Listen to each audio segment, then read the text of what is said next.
की हेडलाइंस और अब देखते हैं खबरों को विस्तार से। और सबसे पहले बात आज के सबसे पहले एजेंडे सबसे बड़ी खबर की।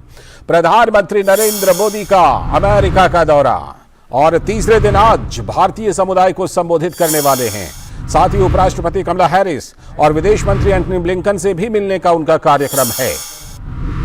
और पीएम मोदी का दूसरी बार अमेरिकी संसद को ऐतिहासिक संबोधन।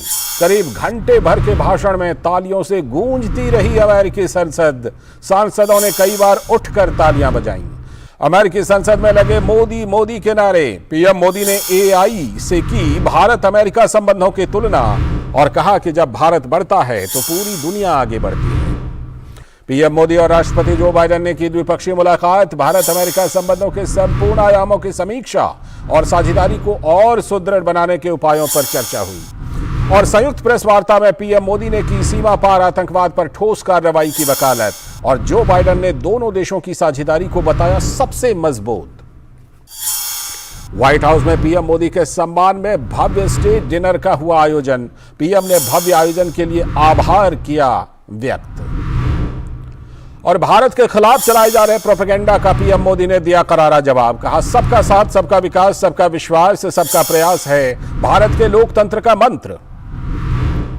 प्रधानमंत्री नरेंद्र मोदी ने भारत में अल्पसंख्यकों के अधिकारों पर भी दिया जवाब। कहा भारत लोकतंत्र की जननी, जहां हर किसी को अपने विश्वास को पालन करने की आजादी। भारत के खिलाफ प्रोपेगेंडा और फेक नैरेटिव फैलाने में अब बराक ओबामा भी हो गए शामिल। बिना आधार के अल्पसंख्यकों के अधिकारों पर उपदेश दे दिया। अमेरिका के पूर्व राष्ट्रपति बराक ओबामा ने सीएनएन को दिए इंटरव्यू में भारत में अल्पसंख्यकों के अधिकारों को लेकर छेड़ दिया है फिजूल का राग। कई सवाल हैं। राष्ट्रपति पद पर रहते हुए खुद ओबामा ने दुनिया भर के कई मुस्लिम देशों में हमले किए। हजारों बेगुनाहों की जान गई और आज उपदेश दे रहे हैं बराक ओबामा। अल्पसंख्यकों के अधिकारों पर फैलाया जाता है फेक नैरेटिव। सिर्फ एक विशेष समुदाय को लेकर ही हमेशा की जाती है दुनिया भर में बात। कौन है इसके पीछे? क्योंकि वास्तविक अल्पसंख्यक जो हैं बौद्ध, जैन, सिख, पारसी, इनके मसलों पर तो कभी बात होती नहीं। सिर्फ दूसरी सबसे बड़ी आबादी के लोगों के अधिकारों की ही बात होती है हमेशा। जबकि इंडोनेशिया के बाद भारत में मुसलमानों की सबसे अधिक आबादी है। देश में सभी वर्गों को है पूरी आजादी, पूरा अवसर, पूरा लाभ, सरकारी योजनाओं का भी।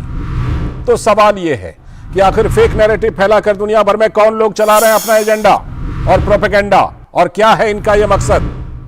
प्रधानमंत्री ने जवाब दिया है। तो प्रधानमंत्री ने साझा वक्तव्य के दौरान भारतीय लोकतांत्रिक मूल्यों और व्यवस्था के बारे में एक सवाल के जवाब में कहा कि भारत में सभी नागरिकों के अधिकार समान हैं और बिना भेदभाव के सभी योजनाओं का क्रियान्वयन किया जाता है। जब डेमोक्रेसी को स्वीकार करते हैं और जब हम डेमोक्रेसी को लेकर के जीते हैं, तब डिस्क्रिमिनेशन का कोई सवाल ही नहीं उठता है।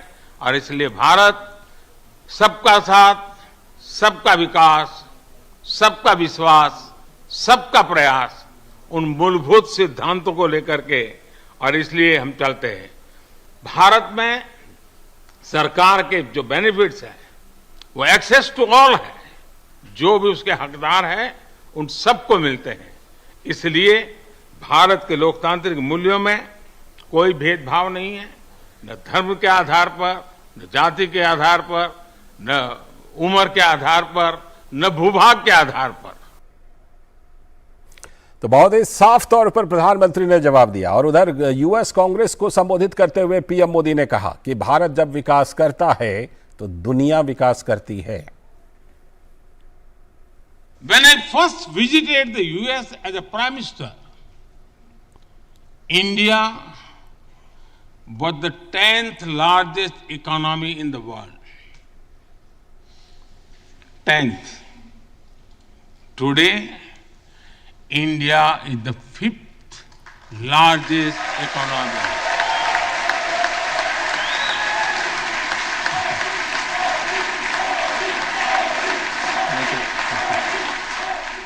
And India will be the 3rd largest economy soon.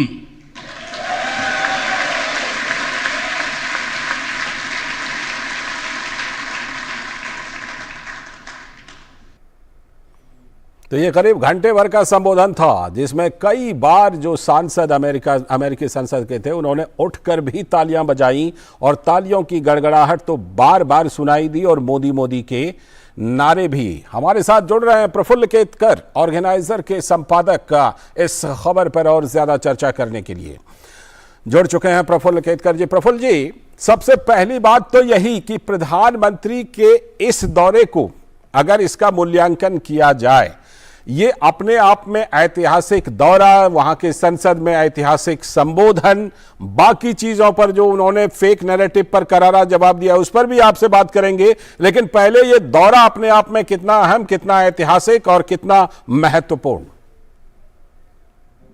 जी लालचंद जी, बहुत महत्वपूर्ण केवल इसलिए नहीं है कि अमेरिका का दौरा है या अमेरिका के संसद में दूसरी बार भारत के कोई प्रधानमंत्री अपनी बात रख रहे थे, बल्कि इसलिए भी है कि पहली बार इस तरह का स्टेट विजिट का इनविटेशन मिला। हम देखते हैं जिस अमेरिका ने प्रधानमंत्री मोदी को मुख्यमंत्री रहते हुए वीजा नकार दिया था, आज उनको रेड कारपेट के साथ इनवाइट किया जा रहा है। ये केवल प्रधानमंत्री मोदी स्वयं, जैसे उन्होंने कल कहा, ये केवल उनके व्यक्तिगत एक तरीके से उनको ये सम्मान मिला ऐसे नहीं है। भारत का जो कद बदला है, भारत का जो कद बढ़ा है जी, जो उपलब्धियां उन्होंने गिनाई, चाहे वो आर्थिक क्षेत्र में हो, चाहे वो सामरिक क्षेत्र में हो, सांस्कृतिक तौर पर भारत अपने आप को जिस तरह से आज विश्व पटल पर अपनी बात रख रहा है, तो मुझे लगता है कि एक ये दौरा उसका परिचायक है कि भारत का आज विश्व स्तर पर किस तरह का वजूद है। मुझे लगता है उसका एक परिचय प्रधानमंत्री मोदी के इस दौरे से मिला है। और प्रफुल्ल जी, जिस तरह से कि अमेरिकी संसद में करीब मैं रिपोर्ट देख रहा था कि 75 बार से भी ज्यादा तालियां बजी, उसमें करीब 15 बार तो सांसद वहां के अमेरिकी संसद में उठ खड़े हुए तालियां बजाते हुए। ये तालियों की गूंज, ये तालियों की गड़गड़ाहट क्या संदेश देती है? देखिए, स्टैंडिंग ओवेशन मिलना, यूएस कांग्रेस में मिलना, ये अपने आप में बड़ी बात है। 15 बार मिलना, ये उससे भी बड़ी बात है। लेकिन महत्वपूर्ण बात यह है कि किन विषयों के लिए मिला जी। जिस डाइवर्सिटी की बात, जिस सस्टेनेबिलिटी की बात, भारत में कितनी भाषाएं हैं और कितने उपासना पद्धतियों के लोग हैं और उनका एक साथ जीने का भारत का तरीका कैसे है, इस मुद्दे पर जब प्रधानमंत्री अपनी बात रख रहे थे और उसको इस तरह का स्टैंडिंग ओवेशन मिल रहा था, तो बहुत सारे मुद्दे धराशायी हो रहे थे। जब इंडो पैसिफिक की और फ्री एक्सेस टू मैरीटाइम की बात प्रधानमंत्री कर रहे थे, तो उसको जिस तरह का स्टैंडिंग ओवेशन मिला, तो भारत की पूरी एक मैरीटाइम नीति जो बनी है इंडो पैसिफिक में, एक तरह से अप्रत्यक्ष रूप से चीन के संदर्भ में अमेरिका को भी जो कंसर्न है उसको लेकर स्टैंडिंग ओवेशन मिला। प्रधानमंत्री जब आतंकवाद की और रेडिकलाइजेशन की बात किए तब स्टैंडिंग ओवेशन मिला। मुझे लगता है कि ये किन मुद्दों पर प्रधानमंत्री ने अमेरिकी सांसदों को कनेक्ट किया जी और किस तरीके से किया जी, ये दोनों बातें महत्वपूर्ण हैं। ये मुद्दे ये दिखाते हैं कि इन मुद्दों पर भारत आज अमेरिका के लिए और विश्व के लिए मायने रखता है। बिल्कुल मायने रखता है और इसकी चर्चा है। लेकिन एक चर्चा और जो कि हमेशा कोशिश की जाती है प्रोपेगेंडा फैलाने की, एजेंडा की, फेक नैरेटिव की। भारत में हम जानते हैं इंडोनेशिया के बाद दूसरी सबसे बड़ी आबादी है मुस्लिमों की, यहां तमाम अल्पसंख्यक रहते हैं। प्रधानमंत्री ने जवाब भी बड़ा करारा दिया है, लेकिन ऐसा लगता है कि बराक ओबामा वो कहीं ना कहीं प्रोपेगेंडा के शिकार हो गए। वही बराक ओबामा जिन्होंने ना जाने कितने हमले किए, ग्वातेनामो बे का केस जो है वो सभी हम लोग जानते हैं। तो बात वही है कि वचनम किम दरिद्रता पर उपदेश कुशल बहुतेरे। जी देखिए, मुझे ऐसा लगता है कि बराक ओबामा को सामने आना पड़ा, यही एक बहुत बड़ी बात है, क्योंकि राहुल गांधी वहां पे गए थे, इंडियन अमेरिकन मुस्लिम काउंसिल वहां से प्रयास कर रहा था, बहुत सारे ऐसे प्रयास हुए कि इस तरह का स्टेट विजिट का उनको वेलकम ना मिले, लेकिन वो सारे प्रयास जब विफल हो गए तो आखिर बराक ओबामा को सामने आना पड़ा। बराक ओबामा जब भारत में आए थे तो आपको याद होगा कि उन्होंने इसी तरह की एक बार चेष्टा की थी सिरीफोर्ट ऑडिटोरियम में। मुझे अच्छी तरह याद है, मैं गलत नहीं तो ये बेसिकली डेमोक्रेटिक पार्टी में एक लॉबी है और ये भूल गए शायद बराक ओबामा के उन्हीं के वाइस प्रेसिडेंट उन्हीं काल में थे बाइडेन, और बाइडेन ने आज ये स्टेट विजिट का इनविटेशन दिया, ऑनर दिया। ऐसे में एक बुलाए हुए मेहमान के साथ किस तरह का व्यवहार होता है और वो भी तथ्यों की जानकारी रहे बिना। आज स्थिति ऐसी है लालचंद जी के अमेरिका में जिसको मास शूटिंग कहते हैं, मतलब 5 लोगों से ज्यादा की हत्या एक दिन में होना, ऐसी 4 घटनाएं प्रति सप्ताह हो रही है क्योंकि गन कानून पर कोई सरकार काम नहीं कर पा रही है। वहां पे डेट का क्राइसिस हुआ और कल प्रधानमंत्री ने भी जैसे उसका उल्लेख किया कि बाय पार्टीजान कंसेंसस बनाना पड़ा, तो उसके वो अमेरिका की अर्थव्यवस्था को भी दिखाता है और अमेरिका की पाकिस्तान में जो नीति सब विफल हुई, वही पाकिस्तान जिसको बराक ओबामा अपना एक तरह से फ्रंटलाइन स्टेट मानकर चल रहे थे अफगानिस्तान के लिए, वहां पे अल्पसंख्यकों की क्या स्थिति है उस पर कभी वो बोल देते थे, फिर उनके उद्देश्यों पर संदेह नहीं किया जाता।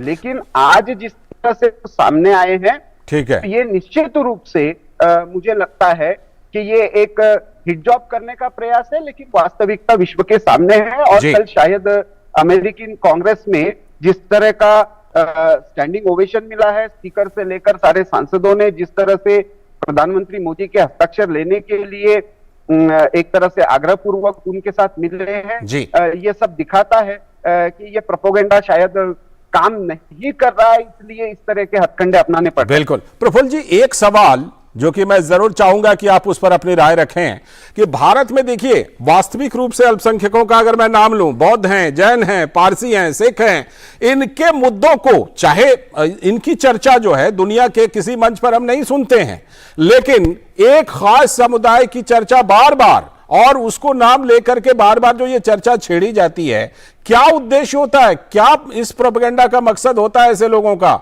जो गिने चुने लोग हैं? नहीं, क्या है, एक बहुत बड़ी लॉबी वहां पे हो गई। मैंने जैसे इंडियन अमेरिकन मुस्लिम काउंसिल का नाम लिया, जॉर्ज सोरोस का नेटवर्क है जो उसको फंडिंग करता है, हिंदू ह्यूमन राइट्स के नाम पर काम करने वाले भी बहुत सारे संगठन हैं जो यही प्रोपेगेंडा चलाते हैं। तो ये सारे मिलकर बेसिकली भारत में स्थिर सरकार ना रहे, भारत में अपने दम पर निर्णय लेने की क्षमता ना रहे, एक स्थिर और क्षमतावान भारत ये अमेरिकन इंटरेस्ट के लिए कैसे खराब है, ये सारी बातें, और इसके आधार पर किसी न किसी तरीके से भारत में भी समाज में फूट डालने का कल जैसे कहा प्रधानमंत्री मोदी ने अपना उत्तर देते हुए जब प्रेस कॉन्फ्रेंस में उनको पूछा गया जॉइंट स्टेटमेंट के समय, तो उन्होंने कहा कि एक नीति बताइए जिसमें कहीं पे भी जाति हो, पंथ हो, किसी भी आधार पर भेदभाव होता हो। फिर जैसे उन्होंने अपने भाषण में भी कहा कि भारत तो सारे विश्व के उपासना पद्धतियों का घर है, कितनी उपासना पद्धतियों का जन्म यहाँ पे हुआ है, बाहर से किसी ना किसी तरीके से पीड़ित होकर विस्थापित होकर आए हुए भारतीय समुदाय ने तो कभी नहीं कहा कि हम यहाँ पे पीड़ित है, वो बल्कि अच्छा योगदान भारत की इस विकास यात्रा में दे रहे हैं। तो मुझे लगता है कि इस वास्तविकता को हमको और मुखरता के साथ रखना चाहिए। इसमें हमारे मीडिया का, एकेडमी का भी बहुत बड़ा रोल है ताकि इस प्रोपेगेंडा के लोग शिकार ना हो। ठीक, बहुत बहुत धन्यवाद जुड़ने के लिए प्रफुल्ल जी और इस बड़ी खबर पर हमारे साथ चर्चा करने के लिए आपका। वक्त है एक ब्रेक का, और ब्रेक के बाद जब लौटेंगे तब करेंगे कि पटना में जो विपक्षी एकता की बैठक चल रही है, क्या उसमें कुछ निकल कर भी आएगा या क्या द्वंद्व है, इस पर करेंगे चर्चा। आप बने रहिए डीडी न्यूज के साथ। पैन से आधार को लिंक करना उतना ही जरूरी है जितना चेहरे से मुस्कुराहट को लिंक करना। जिम्मेदारी को समझदारी